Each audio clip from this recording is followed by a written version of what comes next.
સુરત શહેરના માનનીય police commissioner Shri Anupamsinh Gehlot સરની સૂચના તથા માર્ગદર્શન અન્વયે સુરત શહેરમાં કોઈપણ પ્રકારની અસામાજિક બદી, ખાસ કરીને ઇમોરલ ટ્રાફિક એક્ટ હેઠળ કોઈપણ પ્રકારની પ્રવૃત્તિ ન બને અને બને તો તેના વિરુદ્ધ કાર્યવાહી કરવામાં આવે તે પ્રકારની સૂચનાને આધારે ઉત્તરાયણ પોલીસની ટીમ પણ આ દિશામાં કાર્યરત છે।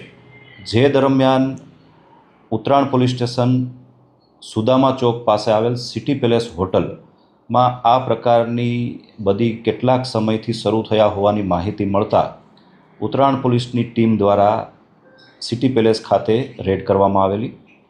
જે દરમિયાન આ પ્રવૃત્તિ જણાઈ આવતા ઇમોરલ ટ્રાફિક એક્ટ હેઠળ ગુનો દાખલ કરી આરોપીઓની ધરપકડ કરવામાં આવેલ છે અને એ અંગેની આગળની કાર્યવાહી ચાલુ છે।